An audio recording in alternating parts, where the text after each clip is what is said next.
CEO panics without a French translator, until the janitor's 7-year-old daughter takes control and saves his $1 million meeting from disaster, and what he discovers shocks everyone at the meeting. Michael Harrison's hands trembled as he stared at his phone screen. The text message seemed to burn into his retinas. Mr. Harrison, I'm terribly sorry. Food poisoning. Cannot make it to translate today. Emergency room. Thomas. No, no, and no. Michael shouted, his voice echoing through the empty boardroom of Harrison Industries' 42nd floor. Outside the floor-to-ceiling windows, New York City buzzed with life, completely unaware that his empire was about to crumble. In exactly 2 hours, Jacques Du Bois and Pierre Laurent, the most powerful venture capitalists in France, would walk through those glass doors. They controlled a fund worth $800 million, and they spoke only French. No English. No exceptions. It was their way of ensuring only the most prepared, most respectful partners earned their investment. Michael had spent 18 months courting this meeting. 18 months of international calls, carefully crafted proposals, and sleepless nights perfecting his pitch. His revolutionary AI software could transform healthcare across Europe, but without their backing, it would remain just another brilliant idea gathering dust. His assistant Rachel Martinez burst through the doors, her usually perfect composure cracked with panic. Sir, I've called every translation service in the city. Everyone's booked, sick, or unavailable on such short notice. Michael loosened his tie, feeling like it was choking him. At 55, he'd built his company from nothing, a small tech startup in his garage, to a $200 million corporation. But this moment could either launch him into the billionaire stratosphere or watch everything collapse. There has to be someone, Rachel. Anyone. Call the universities, the embassy, I did, sir. Columbia's French department is closed for faculty meetings. The French consulate referred us to the same services that are unavailable. Rachel's voice cracked. Sir, what if we postpone? Michael's blood ran cold. Du Bois made it clear, today or never. They fly back to Paris tonight. He pressed his palms against the mahogany conference table where 20 careers depended on his decisions, where families counted on his success. The elevator chimed softly in the distance, a sound that usually meant nothing but today felt ominous. Soon, those same doors would open to either his salvation or his destruction. But Michael Harrison had no idea that salvation was about to arrive in the most unexpected form, small, innocent, and carrying a mop bucket that was almost too big for her tiny hands. The soft humming drifted through the hallway like a melody from another world. Michael paused his frantic pacing, straining to listen over the thundering of his own heartbeat. Someone was singing. In French? Frère Jacques, dormez-vous, dormez-vous? The voice was small, pure, and unmistakably fluent. Michael's heart nearly stopped beating. He rushed toward the sound, Rachel close behind, their expensive leather shoes clicking frantically against the cold marble floors that had witnessed so many corporate victories and defeats. Around the corner, they found her. A little girl, no more than 7 years old, sat cross-legged beside a janitor's cart that towered over her tiny frame like a mechanical giant. Her dark curls were pulled back in a simple ponytail secured with a faded pink elastic band, and her clothes, a well-worn blue dress that had seen many washings and scuffed white sneakers with mismatched laces, spoke of modest means but careful maintenance. She was organizing cleaning supplies with the methodical precision of someone far beyond her years while singing effortlessly in perfect French pronunciation that would have impressed professors at the Sorbonne. "Excuse me," Michael said gently, kneeling down to her eye level on the hard marble floor. His voice was soft and careful, afraid he might startle this unexpected miracle that had appeared in his darkest hour. "Sweetheart, what's your name?" The girl looked up with wide, intelligent brown eyes that seemed far too wise for someone who should still believe in fairy tales and Santa Claus. There was something almost ethereal about her gaze, as if she could see straight through to people's souls and find the goodness hidden beneath layers of corporate armor and adult cynicism. "I'm Sophie Rodriguez," she said with a shy smile that lit up her entire face. My papa works here fixing things. He's down in the basement right now repairing the electrical system, so I'm helping organize his supplies until he's finished with the complicated stuff. Michael's mind raced faster than a Wall Street trading floor during market crashes. Could this be real? Could salvation truly come in such an innocent, unexpected package? Sophie, that beautiful song you were singing. Do you speak French? Sophie's face absolutely lit up with pride that radiated from every pore. Oui, bien sûr. My mama taught me before she went to heaven 2 years ago. She was from Quebec and always said French was the language of her heart, the language where her soul felt most at home. We used to read stories together every single night in French, fairy tales, adventure books, even the business newspapers when I got older. Her smile faltered slightly at the bittersweet memory, but then brightened again with resilient determination. Papa says I should keep practicing every day so Mama would be proud of me from heaven. Rachel gasped audibly, pressing her manicured hand to her chest in shock. Michael felt a surge of hope so powerful it nearly knocked him backward onto the marble floor. Sophie, he said carefully, hardly daring to believe what he was hearing. How well do you really speak French? Could you have actual conversations with important grown-ups from France? Oh yes! Sophie nodded enthusiastically, her ponytail bouncing with excitement. I watch French cartoons online every morning before school, and I practice conversation with Mrs. Chen from apartment 4B in our building. She lived in Paris for 20 years working at a fancy hotel, and she says my accent is magnifique. She pronounced the last word with perfect French inflection that would have made native speakers jealous. Michael exchanged a meaningful look with Rachel, both of them recognizing that they might be witnessing something truly miraculous. This was impossible. This was beyond belief. This was... Sir? Rachel whispered urgently, checking her diamond-studded watch with growing panic. They'll be here in exactly 90 minutes.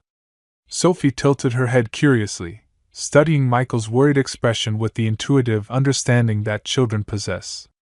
Are you in trouble? Mr. Papa always says when people look as worried as you do right now, they really need someone to help them solve their problems. Michael's throat tightened with overwhelming emotion. Here was this precious child, innocent and pure as fresh snow, offering to help a complete stranger without asking for anything in return. Sophie, honey, we have some very important visitors coming from France in just a little while. They only speak French, absolutely no English, and our translator got sick at the last minute. Could you possibly help us talk to them? Sophie's eyes grew wide with excitement that could have powered the entire building. Really? You want me to help with something super important? She jumped to her feet, barely reaching Michael's waist even when standing on her tiptoes. I promise I'll do my very, very best. Mama always said that helping others was the most important thing we can do in this world, and that kindness was the greatest treasure anyone could give away. Sophie, we need to prepare you for something very important, Michael said, his voice trembling with a dangerous mixture of desperate hope and paralyzing terror. The weight of 200 employees' livelihoods pressed down on his shoulders like an avalanche of responsibility. Sophie straightened her small shoulders with military determination that would have made 4-star generals weep with pride. Don't worry, Mr. Harrison. Mama used to tell me that when people seem scary on the outside, it's usually because they've forgotten how to be happy on the inside. Maybe I can help them remember what happiness feels like again. Rachel rushed to her mahogany desk and returned with a thick stack of papers covered in dense legal and financial terminology. Sophie, these are some of the complicated words they might use, business terms in French. Can you read these and understand what they mean? Sophie took the papers in her tiny hands, handling them with the reverence of someone touching ancient manuscripts. Her lips moved silently as she read, her brow furrowed in concentration. Michael watched in absolute amazement as her face gradually brightened with understanding, like sunrise breaking over mountain peaks. Oh, these are actually pretty easy, she exclaimed with genuine surprise. Investissement means investment, benefices means profits, Contract means contract, and strategy commercial means business strategy. My mama and I used to play educational word games with her business magazines from the bank where she worked. She said learning was like treasure hunting. Every new word was a precious gem to add to your collection.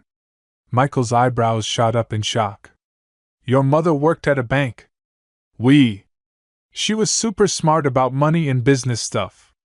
She worked at the Royal Bank of Montreal for 8 years before she met Papa and moved to New York. Sophie's voice filled with unmistakable pride that radiated through every word.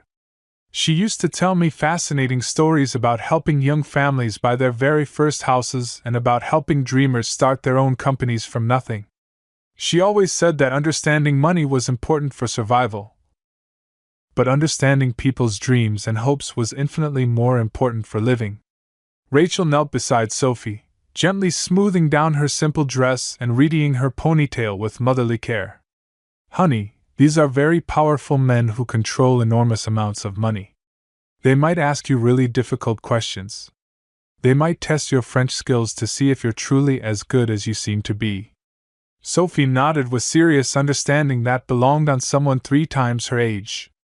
That's perfectly okay with me. When I was scared about starting first grade last year, Mama taught me something really special and important. She explained that when people test you, they're not trying to be mean or hurtful. They're trying to see if you're strong enough and capable enough for something truly important. And I know I'm strong enough because Mama taught me to be brave. Michael felt his chest tighten with overwhelming emotion that threatened to break through his professional composure. This extraordinary little girl possessed a depth of wisdom that most adults never achieved in their entire lifetimes. But the crushing weight of responsibility was slowly destroying him from the inside. If Sophie made even one tiny mistake, if the investors decided she was just a cute distraction, his life's work would collapse into ruins. 200 dedicated employees would lose their jobs before Christmas. Years of groundbreaking research would be completely wasted. Dreams would die painful deaths. Sophie, he said gently, kneeling down to meet her eyes directly, I need to tell you something very important and serious. If this meeting doesn't go perfectly well, many good people might lose their jobs right before the holidays. That wouldn't be your fault. It would be mine for not being properly prepared. But I want you to understand exactly how important this meeting really is. Sophie looked up at him with those impossibly wise brown eyes that seemed to hold centuries of understanding. Mr. Harrison, are you feeling afraid right now? The question hit him like a physical punch to the solar plexus.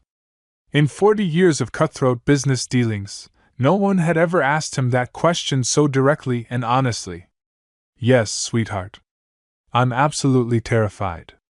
Sophie reached up and took his large, calloused hand in her tiny, soft one. It's completely okay to feel afraid sometimes. Mama was really scared when the doctors first told her she was sick, but she explained to me that being afraid just means something matters to you very, very much.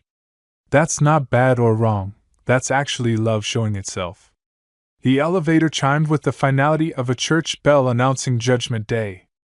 Michael straightened his silk tie one final time, his hands trembling slightly as Sophie stood beside him in the vast boardroom, looking impossibly small against the backdrop of floor-to-ceiling windows that showcased the glittering Manhattan skyline. She had insisted on changing into her very best dress.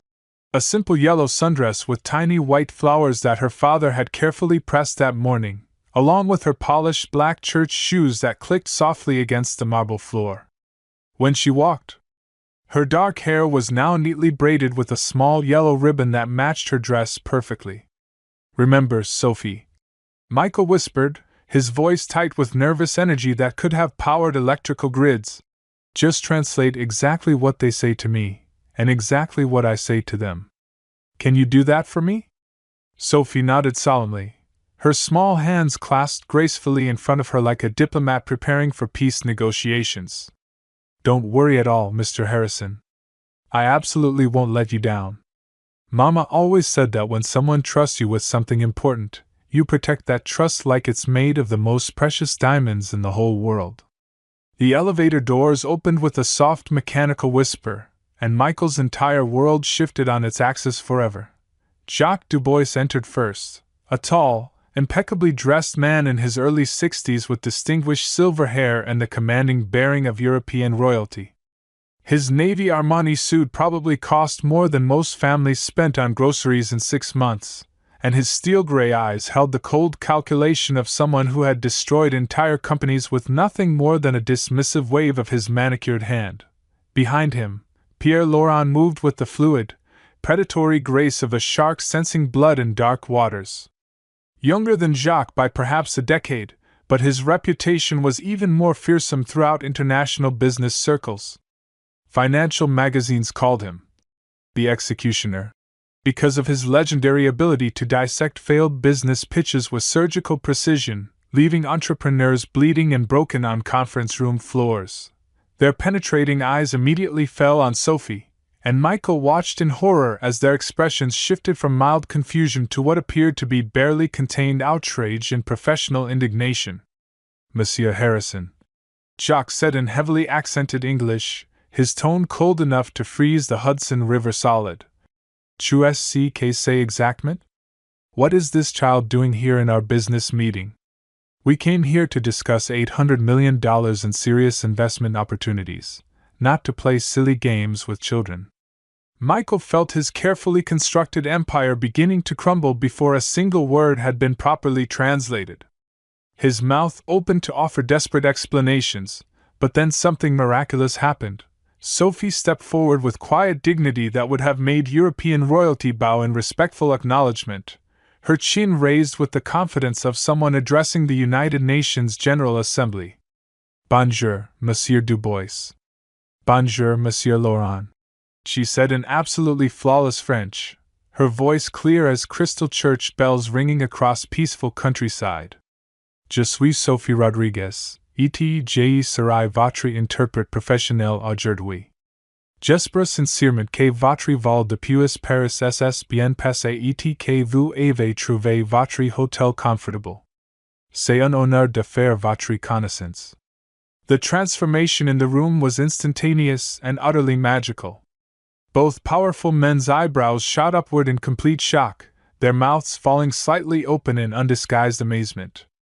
Sophie had just greeted them in perfect Parisian French with impeccable grammar and pronunciation, introduced herself as their professional interpreter, inquired about their flight and hotel accommodations, and expressed honor at making their acquaintance, all with the sophisticated grace of a seasoned international diplomat.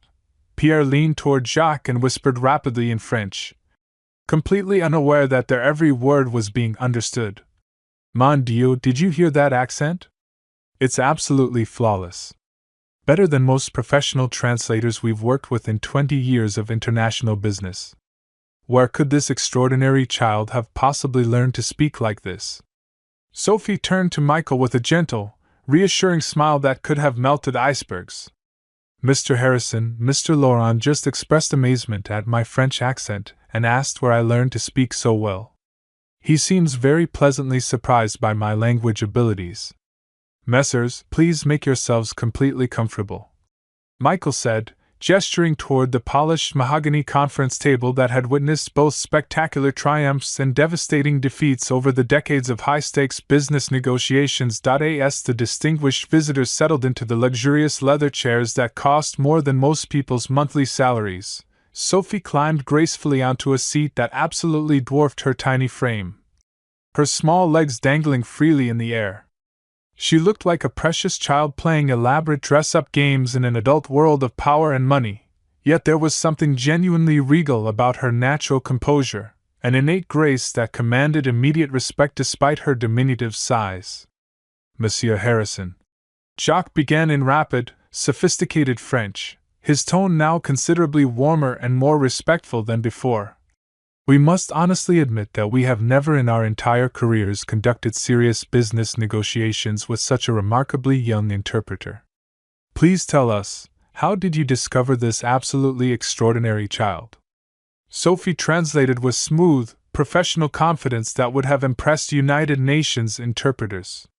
Michael felt a powerful surge of protective pride as he carefully answered, Sophie is the beloved daughter of one of our most valued and trusted employees.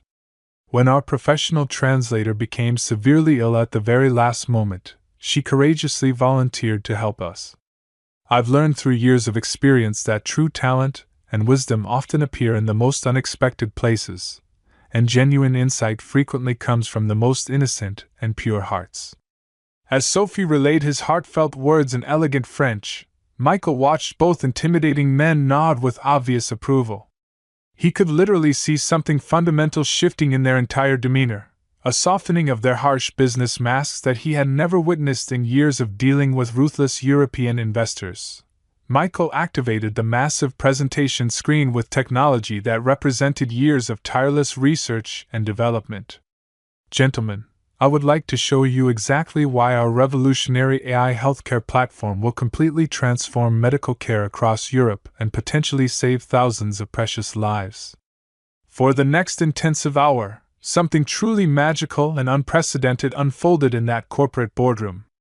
Sophie didn't simply translate words from one language to another, she completely transformed the entire dynamic and emotional atmosphere of the meeting.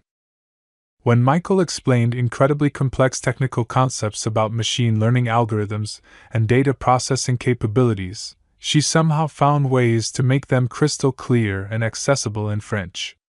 When Jacques asked detailed, probing questions about data privacy regulations and strict GDPR compliance requirements, Sophie's translations were so precise and nuanced that Michael found himself explaining complicated concepts better than he ever had before in his entire career.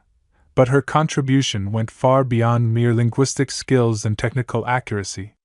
Sophie's innocent presence changed the entire emotional atmosphere of the room like morning sunshine melting away winter frost. Her genuine enthusiasm for the life-saving technology, her pure excitement when Michael explained how the software could help doctors diagnose deadly diseases faster and more accurately than ever before, her absolute joy at being included in something so monumentally important. It all infected the sterile conference room with a warmth and humanity that no professional translator could have possibly provided. This revolutionary algorithm, Michael explained with growing passion, pointing to complex charts and graphs displayed on the enormous screen, can analyze medical imaging 40 times faster than traditional methods, potentially catching cancers and other diseases in their earliest, most treatable stages when patients have the greatest chance of complete recovery. Sophie translated faithfully, but then added something spontaneous that made both powerful investors lean forward with intense interest and visible emotion. Messrs. Mr. Harrison's amazing computer can help doctors find sickness before it grows too big and strong to fight successfully. Like if the doctors had found my mama's sickness much sooner, maybe she would still be here with me today to teach me beautiful new French words and read bedtime stories. The room fell into profound silence except for the soft ticking of an antique clock. Michael's chest tightened with overwhelming emotion as he realized Sophie had just delivered the most powerful, persuasive argument of his entire professional presentation. The golden afternoon sun streamed through the massive floor-to-ceiling windows, casting long, dramatic shadows across the polished conference table as the meeting entered its most crucial and potentially devastating phase. Michael had presented every intricate detail of his revolutionary AI platform, answered dozens of complex technical questions with expertise earned through years of dedicated research, and watched Sophie handle every linguistic challenge with the remarkable grace of a seasoned diplomatic interpreter. But now came the moment he'd been dreading with every fiber of his being. The brutal financial negotiations that would ultimately determine whether his lifelong dreams would flourish or die a painful death in this very room. Monsieur Harrison, Jacques said, his tone becoming noticeably more serious and businesslike. Your innovative technology is genuinely impressive, and your presentation has been absolutely unexpected in the most wonderful way imaginable. However, we must now discuss the harsh realities of investment terms and funding arrangements. Sophie translated with perfect accuracy, and Michael felt his stomach clench into tight knots of anxiety. This was historically where promising deals fell apart completely, in the cold, merciless mathematics of risk assessment and return calculations, where human emotions had no place and beautiful dreams were reduced to nothing more than percentages and profit margins. We typically invest no more than $50 million in first-round funding for technological platforms like yours. Pierre continued in rapid French, his intimidating business mask sliding firmly back into place. And we absolutely require 40% equity ownership in return, along with significant operational control over all European business activities. Michael's heart sank like a stone dropped into deep, dark water. $50 million wouldn't be nearly enough to launch his platform across Europe properly, and surrendering 40% of his company would mean losing control of his precious life's work, his technological baby that he had nurtured from a tiny garage startup into a revolutionary medical marvel, before he could formulate any kind of coherent response. Sophie raised her small hand with the quiet confidence of someone addressing the most important world leaders. "Excusez-moi, messieurs," she said with polite respect to the French investors. "May I please ask you both a very personal question?" Both powerful men looked genuinely surprised but nodded with curious interest, clearly intrigued by this little girl's unexpected boldness. "When you were little boys exactly like I'm a little girl right now," Sophie continued in French with a voice carrying wisdom that seemed impossible for her young age, "did you ever have a dream so incredibly big that it actually scared you? But you knew deep in your hearts that if you could somehow make it come true, it would help lots and lots of people who were hurting and suffering?" Jacques and Pierre exchanged meaningful glances, clearly not expecting such a profound, philosophical question from their 7-year-old interpreter. "I did have such a dream," Jacques admitted slowly, his voice growing soft with distant memory. "I desperately wanted to build schools in my impoverished village. Everyone told me I was too young, too poor, too foolish to dream so impossibly big." "And did you make your dream come true?" Sophie asked, her eyes bright with genuine, caring interest. "Eventually, yes. But it required many difficult years and many special people who believed in impossible dreams when absolutely no one else would dare to." Sophie turned to Pierre with the same earnest, respectful attention. "What about you, Monsieur Laurent? What was your big, scary dream?" Pierre's stern expression melted completely away like ice in warm sunshine. "I wanted to create a modern hospital in my struggling hometown. The doctors there had no advanced equipment, and people died who could have been saved with better medical technology. Did you make your beautiful dream come true too?" "Yes, precious little angel. It's been operating successfully for 15 years now, and it has saved thousands of lives." Sophie nodded thoughtfully, processing this important information with the seriousness of a judge weighing crucial evidence. Then she looked at Michael with such complete trust and admiration that his chest tightened with overwhelming emotion. "Mr. Harrison's dream is exactly like yours were," she said, switching back to French with passionate conviction. "He wants to help doctors save people like my beloved mama. But dreams that big and important need true friends who understand how meaningful they are, not just business partners who only count money." She turned back to the investors with the moral authority that only pure innocence can carry. "My mama used to say that when you find someone with a genuinely good heart and a dream that could help the whole world, you don't just give them some help, you give them enough help to make the dream completely real. Because some dreams are too important for humanity to let them fail." The silence in the boardroom stretched like an eternity, broken only by the soft ticking of Michael's antique grandfather clock and the distant hum of Manhattan traffic 42 floors below. Jacques and Pierre sat motionless, staring at Sophie with expressions that had transformed from skeptical calculation to something approaching wonder.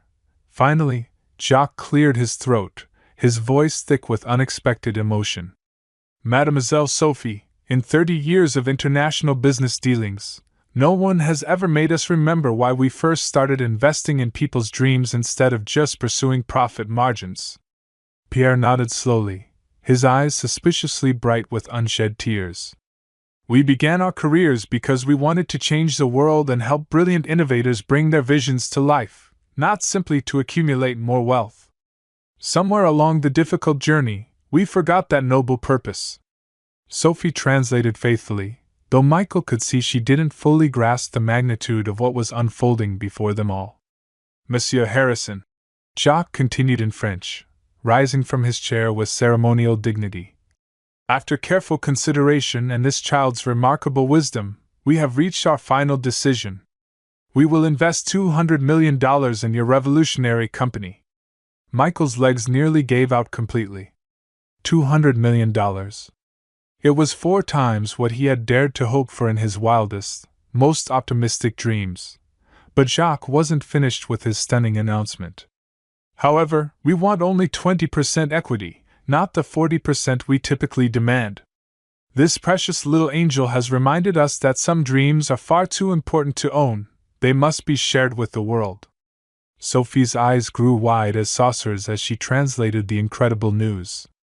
Mr. Harrison, they want to give you $200 million. That's enough money to help doctors everywhere. But then Jacques raised his hand, and Michael's soaring heart suddenly stopped. There was always a catch in deals this magnitude. However, we do have one absolutely non-negotiable condition for this unprecedented investment. Michael held his breath, waiting for the crushing blow that would destroy his euphoria. We want Mademoiselle Sophie to become our official youth ambassador for this project. When we launch across Europe, we want her to speak publicly about why this technology matters so desperately. The world needs to hear from someone who truly understands that behind every technological innovation are real people, real families, and real hearts that have been broken by loss. Sophie's mouth fell open in shock. Mr. Harrison, they want me to be an ambassador. That sounds incredibly important and exciting. Michael knelt beside Sophie's oversized chair, his voice choked with overwhelming emotion that threatened to spill over. Sophie, sweetheart, do you understand what has just happened here? These generous men want to give us enough money to help doctors all over the world save lives. And it's entirely because of you, because of your pure heart, your natural kindness, and your incredible gift for bringing out the best in people. Sophie's face glowed with pride, but then her expression grew thoughtful and serious. Mr. Harrison, what exactly does an ambassador do? An ambassador, Michael explained gently, travels to different countries and tells people about important things. You would help us explain to doctors and families how our technology can prevent other children from losing their parents the way you lost your mama. Sophie's eyes filled with tears, but they were tears of pure joy and purpose. You mean I could actually help make sure other little girls don't have to say goodbye to their mamas? Yes, precious sweetheart. That's exactly what it means. Pierre leaned forward, speaking directly to Sophie in gentle French. But there's something else equally important, little princess. Part of our investment will establish a complete educational scholarship fund specifically for you, covering everything from elementary school through university, including prestigious schools in France if you choose that path. As Sophie translated this earth-shaking news, her small voice began to tremble with emotion. Mr. Harrison, they want to pay for all of my education? Everything? Even college? Michael felt tears streaming down his face as he nodded. Sophie, these wonderful men want to completely transform your entire life. You'll be able to attend the finest schools in the world, maybe even study in Paris if that's your dream. The elevator chimed softly, and Carlos Rodriguez stepped out carrying his worn toolbox, his work clothes still dusty from repairing electrical systems in the building's basement. He was a small, wiry man in his late 30s with calloused hands that spoke of honest labor and eyes that held the quiet dignity of someone who took pride in his work despite modest circumstances. Sophie? He called out in accented English, looking around the empty hallway with growing concern. Mija, where are you? Papa! Sophie's voice rang out from the boardroom, followed by the rapid clicking of her small shoes against marble floor. She burst through the heavy glass doors and launched herself into her father's arms with the enthusiasm of a missile seeking its target. Papa, Papa! You won't believe what happened. I helped save Mr. Harrison's company, and now I'm going to be an ambassador, and they're going to pay for me to go to school, maybe even in France like Mama always talked about. Carlos held his daughter tightly, His weathered face creased with confusion as he tried to process her rapid-fire explanation. Slow down, Mija. What are you talking about? Michael approached carefully, aware that he was about to change this man's entire world. Mr. Rodriguez, I'm Michael Harrison, CEO of this company. Your daughter just accomplished something absolutely miraculous. Carlos set Sophie down gently, his expression guarded with the wariness of someone who had learned that when wealthy people took interest in his family, it usually meant trouble. What kind of miracle, sir? Papa, Sophie interjected, switching to rapid Spanish. The Frenchmen came for an important meeting, but their translator got sick. I helped Mr. Harrison talk to them in French, and now they want to give him money to help doctors save people like Mama. Carlos's eyes widened in shock. He had always known his daughter was special. Maria had insisted on teaching Sophie French from the time she could speak, claiming their child had a gift for languages that shouldn't be wasted. But this. Jacques and Pierre emerged from the boardroom, having overheard the conversation. Pierre stepped forward and addressed Carlos in careful English. Mr. Rodriguez, your daughter is extraordinary. She has just helped facilitate the largest business deal of our careers. She saved my company. Michael added, his voice thick with gratitude. Without Sophie, I would have lost everything. Carlos looked between these powerful men and his small daughter, struggling to comprehend how his little girl had become the center of such momentous events. I don't understand. Sophie is just a child. Papa, Sophie said softly, taking his rough hand in her small one. Remember what Mama used to say? That God sometimes uses the smallest people to do the biggest things? I think today was one of those times. Carlos knelt down to Sophie's level, his eyes searching her face. Mija, what exactly did you do? I translated for Mr. Harrison when the Frenchmen came. They were going to give him money to make a computer program that helps doctors, but their translator got sick. So I helped them talk to each other. Sophie's voice grew more excited. And Papa, they want me to travel and tell people about helping sick people. And they want to pay for me to go to the best schools. Carlos felt his world tilting on its axis. Since Maria's death, he had worked 3 jobs to make ends meet, lying awake at night worrying about Sophie's future, about how he could possibly afford to give her the education her brilliant mind deserved. Mr. Rodriguez, Jacques said gently, we would like to offer your daughter opportunities that could change her life forever. But only with your permission and blessing. Carlos looked at his daughter, this precious gift that Maria had left him, and saw her mother's intelligence shining in those wise brown eyes. Maria had always said Sophie was destined for something special, something far beyond the limitations of their circumstances. What kind of opportunities? He asked quietly. Michael stepped forward. A full educational scholarship through university, Mr. Rodriguez. The finest schools available. And when she's older, if she chooses, a role as our ambassador helping to promote life-saving medical technology around the world. Carlos felt tears welling in his eyes. This was everything Maria had dreamed for their daughter. Everything they had prayed for during those long nights in the hospital. Papa, Sophie whispered, this is how I can help other families not lose their mamas. This is how I can make Mama proud. Carlos pulled his daughter close, his voice breaking. Mija, your mama is already proud. She's been proud of you every single day since she went to heaven. 3 hours later, the boardroom had transformed into an impromptu celebration space. Rachel had ordered takeout from the city's finest restaurant, and Sophie sat at the head of the massive conference table, looking like a tiny queen holding court with her devoted subjects. So let me understand this correctly, Carlos said, still struggling to process the magnitude of what had transpired. You want Sophie to travel to Europe and speak to doctors and investors about Mr. Harrison's technology? Not immediately. Jacques clarified patiently. Sophie is still very young. We envision this happening gradually, over several years, as she grows and matures. Perhaps starting with small local events, then expanding internationally as she becomes more comfortable with public speaking. Sophie bit into her gourmet chicken sandwich with gusto, completely unfazed by the life-altering decisions being made around her. Papa, Mrs. Chen always says I'm very good at explaining things. Maybe I can explain Mr. Harrison's computer program to people. Michael watched this precious child who had saved his empire, marveling at her resilience and natural confidence. Sophie, you understand that being an ambassador means sometimes talking to lots of people at once? Big crowds? Sophie nodded enthusiastically. Like when I had to recite the French poem at our school's International Day. I was scared at first, but then I remembered Mama watching from heaven, and I felt brave. Pierre smiled warmly.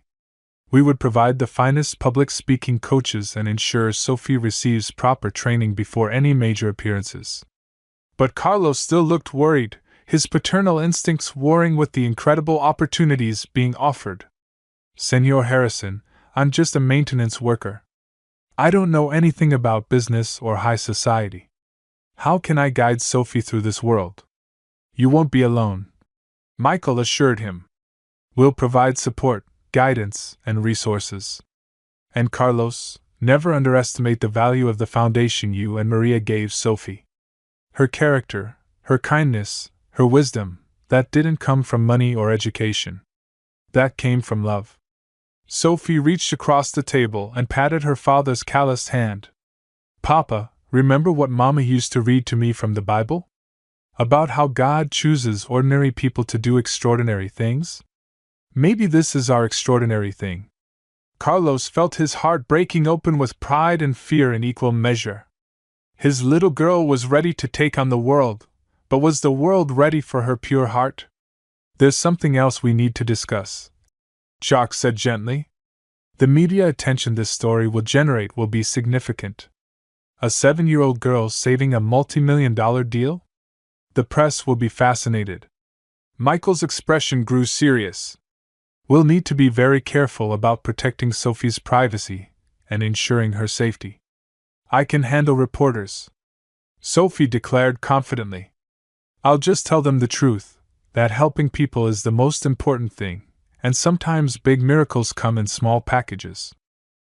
The adults exchanged amused glances at her matter-of-fact approach to fame. Sophie, Pierre said thoughtfully, what would you say to those doctors in Europe? How would you explain why this technology matters? Sophie's expression grew serious, and suddenly she seemed far older than her 7 years. I would tell them that every number on their computer screen represents someone's mama or papa or child. I would say that when they use Mr. Harrison's program to catch sickness early, they're not just saving one person, they're saving all the people who love that person from having their hearts broken like mine was. The room fell silent. Even these powerful business leaders were moved by the profound wisdom flowing from such a young heart. And, Sophie continued softly, I would tell them that Mama is watching from heaven, and she's proud that her little girl is helping other families stay together. Carlos wiped tears from his eyes, finally understanding that this wasn't just about money or opportunities. This was about purpose. This was about Maria's legacy living on through their daughter. Okay, Mija, he whispered. Let's change the world. 2 weeks had passed since the miraculous meeting, and Sophie had become something of a local celebrity. The story of the 7-year-old girl who saved a multi-million-dollar business deal had spread through social media like wildfire, with news outlets clamoring for interviews. But on this particular morning, as Sophie sat in Michael's office reviewing her first ambassador speech with a professional coach, an unexpected visitor arrived. Mr. Harrison? Rachel's voice came through the intercom, sounding strangely tense. There's a woman here to see you. She says it's about Sophie Rodriguez, and it's urgent. Michael looked up from the speech notes, frowning. Send her in. The woman who entered was elegantly dressed, perhaps in her 50s, with silver hair and piercing blue eyes that held a mixture of determination and nervousness. She carried herself with the confidence of someone accustomed to boardrooms and high-stakes negotiations. Mr. Harrison, my name is Catherine Dubois, she said, extending a manicured hand. I believe you know my husband, Jacques. Michael's eyebrows shot up in surprise. Mrs. Du Bois. What brings you here? Catherine's gaze fell on Sophie, who was practicing her pronunciation of technical terms with the speech coach. Her expression softened dramatically. I came because of her. Because of what my husband told me about this extraordinary child. Is there a problem with the investment? Michael asked, concern creeping into his voice.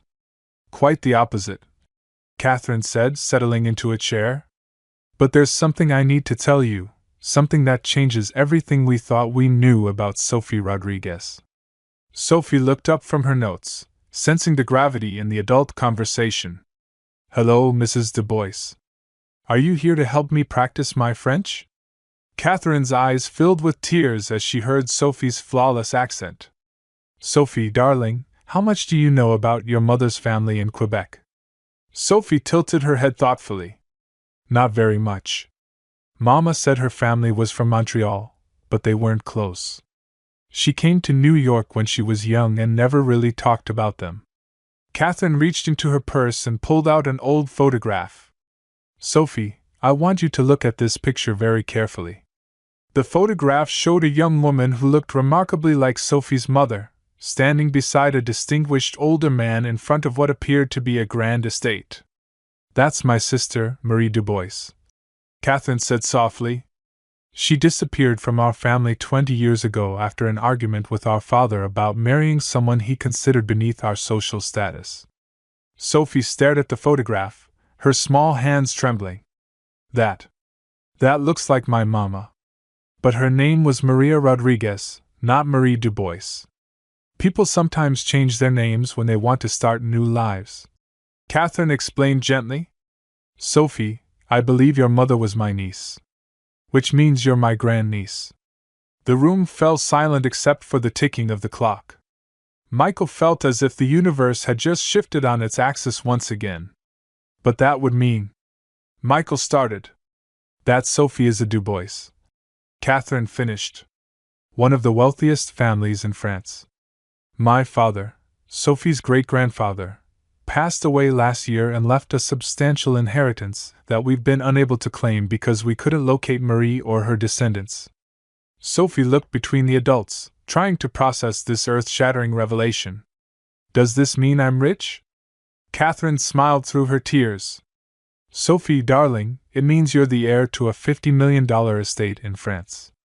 But more importantly, it means you have family who has been searching for you for years. Carlos, who had been called from his work, arrived just in time to hear this stunning announcement. His face went pale as he took in the implications. Senora, are you saying that Maria was from a wealthy family? The wealthiest, Catherine confirmed. But Maria chose love over money when she left to marry Carlos and start a new life. She chose happiness over inheritance. Sophie stood up slowly, her young mind trying to comprehend how her life had changed once again. Mr. Harrison, does this change our plans? Does this change me being an ambassador? Michael knelt beside her, his voice gentle but firm. Sophie, this doesn't change who you are. You're still the same brave, kind, brilliant girl who saved my company. Money doesn't change your heart. But Catherine had one more surprise. Actually, Sophie, this inheritance comes with something even more valuable than money. Your great-grandfather's estate includes a children's hospital in Lyon, France. A hospital that desperately needs modernization and new technology. Sophie's eyes lit up with sudden understanding. You mean, I could help Mr. Harrison's computer program go to that hospital? I could help doctors there save children? That's exactly what it means, Catherine said. Sophie, you could be the bridge between two worlds. The technology that saves lives and the resources to make it available to those who need it most. The revelation of Sophie's true identity had sent shockwaves through everyone involved. As the heir to the Du Bois estate, Sophie was no longer just a working-class girl who had saved a business deal. She was now a key figure in a complex web of international business, family legacy, and medical philanthropy. The irony is extraordinary, Jacques said as he sat in Michael's office with his wife Catherine, Carlos, and Sophie. My business partner and I invested in your company because a little girl convinced us to follow our hearts, only to discover that this little girl is my own grandniece." Sophie swung her legs from the oversized chair, still trying to process her new reality. "Papa, does this mean we have to move to France?" Carlos looked overwhelmed by the complexity of the situation. "Mija, I don't know. This is all so much bigger than anything I ever imagined. Nobody has to move anywhere," Catherine assured them gently. "But Sophie, you now have choices that most children never dream of. You could attend the finest schools in France, or stay here in New York, or split your time between both countries." Michael had been quietly contemplating the implications. "There's something else to consider. With Sophie's inheritance, including the Children's Hospital in Lyon, we could create the world's first fully integrated AI-assisted pediatric medical center. It would be a model for the entire world." Sophie's eyes grew wide with excitement. "You mean, I could help build a special hospital just for kids? Where they use your smart computer to help them get better?" "Exactly," Michael said. "You wouldn't just be our ambassador, you'd be our partner." But then Rachel burst through the door, her face pale with panic. "Mr. Harrison, we have a problem. The media has discovered Sophie's connection to the Dubois family. There are reporters downstairs, and someone leaked information about the inheritance." Through the window, they could see news vans gathering on the street below. The simple story of a little girl saving a business deal had just become an international sensation involving French nobility, missing heirs, and vast fortunes. "Papa, why do all those people want to talk to me?" Sophie asked, pressing her face to the window. "Because your story is extraordinary, Mija," Carlos said, pulling her close protectively. "But extraordinary stories sometimes attract people who don't have good intentions." Catherine's expression grew serious. "This changes things significantly. Sophie's safety must be our primary concern now. There will be people who try to take advantage of her, who see only the money and not the precious child." "What do we do?" Michael asked, feeling the weight of responsibility for this little girl who had become so important to all of them. "We protect her," Jacques said firmly. "And we make sure that whatever decisions are made, they're made in Sophie's best interests, not for the convenience of adults." Sophie, oblivious to the danger swirling around her newfound wealth, was still focused on the possibility of helping sick children. "Mr. Harrison, if we build the special hospital, could we make sure that kids like me who don't have mamas anymore get extra hugs from the nurses?" The innocent question broke through all the adult anxiety like sunshine through storm clouds. Here was a child who had just learned she was worth $50 million, and her first thought was still about helping others. "Sophie," Catherine said softly, "you are exactly what our family has been missing. Your mother chose love over money, and she raised you to have the heart of an angel." "But Mama always said that money is just a tool," Sophie replied thoughtfully. "Like Papa's wrenches. It's only good if you use it to fix something that's broken." Carlos felt tears welling in his eyes as he recognized Maria's wisdom flowing through their daughter. "What do you want to fix, Mija?" Sophie looked around at all these adults who cared about her, then back out the window at the crowds gathering below. "I want to fix the sadness that kids feel when they're sick and scared. I want to fix the worry that mamas and papas have when they don't know if their children will get better. And I want to make sure that doctors have the best tools to help everyone." Michael realized that this 7-year-old girl had just articulated a mission statement that would guide not just his company, but potentially transform pediatric medicine around the world. "Then that's exactly what we'll do," he said, his voice filled with determination. "Together." But outside, the media storm was growing, and with it, challenges that would test whether a little girl's pure heart could survive in a world that often valued wealth over wisdom. 6 months later, the auditorium of the newly renovated Dubois Children's Hospital in Lyon, France was filled to capacity with doctors, investors, medical researchers, and journalists from around the world. The morning sun streamed through stained glass windows that had been carefully preserved from the hospital's original 19th-century construction, casting rainbow patterns across faces filled with anticipation. But all eyes were focused on the small figure standing confidently at the podium, Sophie Rodriguez Du Bois, now 8 years old, wearing a simple blue dress that her father had carefully pressed that morning.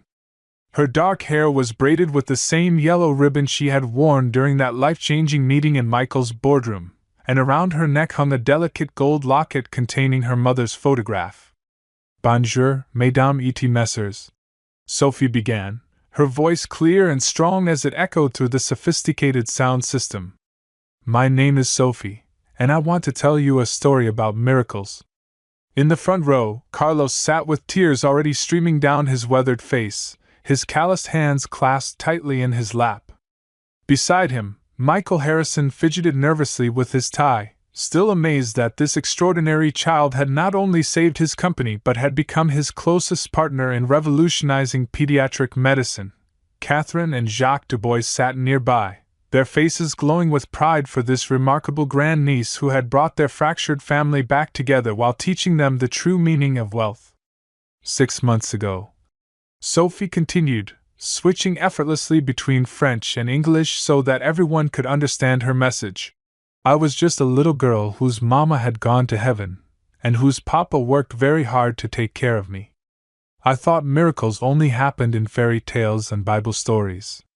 She paused, scanning the audience with those wise brown eyes that had captivated world leaders and medical professionals alike.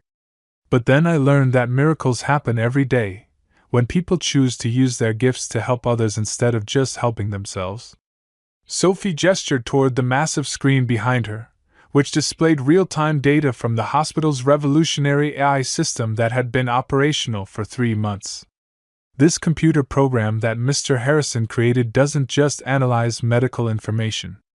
It sees every child who comes through these doors as someone's precious son or daughter. It works day and night to catch diseases early, so families don't have to say goodbye the way I said goodbye to my mama.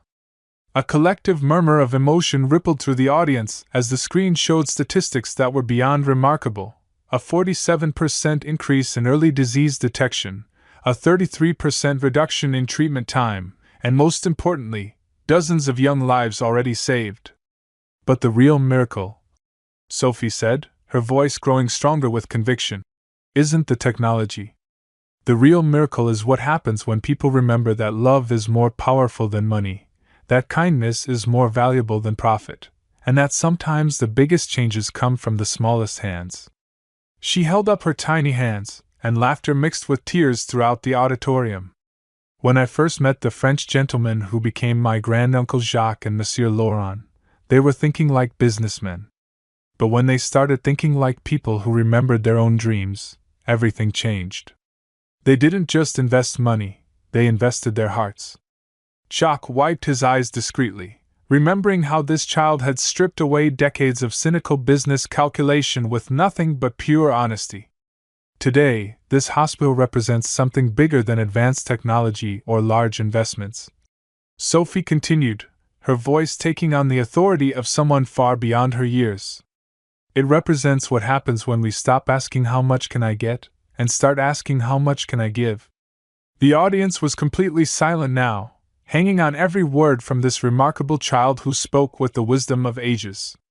"My mama used to tell me that heaven isn't a place you go when you die. It's a place you create when you live by loving others more than yourself. And I think..." Sophie paused, looking up toward the beautiful stained glass windows. "I think Mama can see that we've built a little piece of heaven right here." She gestured toward a group of children in wheelchairs near the front, young patients from the hospital who had specifically asked to attend Sophie's speech. Their faces were bright with hope and joy, living proof of the lives already being transformed by the medical advances housed within these walls. "To the doctors here today, when you use this technology to save a child, you're not just treating a patient. You're protecting someone's dreams, someone's future, someone's reason for believing in miracles." Her voice softened as she looked directly at her father. "To Papa, who taught me that honest work and love are the greatest treasures anyone can possess, thank you for showing me that being rich means having enough to share, not having enough to hoard." Carlos stood up spontaneously, applauding through his tears, and the entire auditorium erupted in thunderous recognition. And to every person here today, Sophie concluded, raising her voice above the applause, remember that miracles aren't rare, magical events. Miracles happen every time someone chooses compassion over competition, every time someone sees potential instead of problems, and every time someone decides that other people's happiness matters as much as their own. She stepped back from the podium, but then returned for one final thought. Oh, and one more thing, she said with a mischievous smile that reminded everyone she was still just 8 years old. If anyone ever tells you that you're too small to make a big difference, just remember that I was 7 years old when I helped change the world. Size doesn't matter when your heart is big enough. As Sophie walked off the stage to a standing ovation that lasted 10 full minutes, Michael realized that this child hadn't just saved his company or revolutionized pediatric medicine. She had reminded an entire world that the most powerful force in the universe isn't technology or money, it's the pure, unshakable belief that every life matters and every dream deserves a chance to come true. Later that evening, as Sophie sat in her father's lap in their hotel room overlooking the lights of Lyon, she asked quietly, "Papa, do you think Mama would be proud of what we did?" Carlos held his daughter close, his heart overflowing with love and pride. "Mija, your mama isn't just proud. She's absolutely radiating with joy in heaven, knowing that her little girl took all the love she gave you and multiplied it into love for the whole world." Sophie smiled sleepily, clutching her mother's locket. "I think tomorrow I want to visit the children's ward and read French stories to the kids who are getting better. Mama always said the best medicine was knowing someone cared about you." And in that moment, Carlos knew that despite all the money, fame, and opportunity that had transformed their lives, his daughter's heart remained exactly what it had always been, pure, generous, and completely focused on healing a broken world, one small act of love at a time.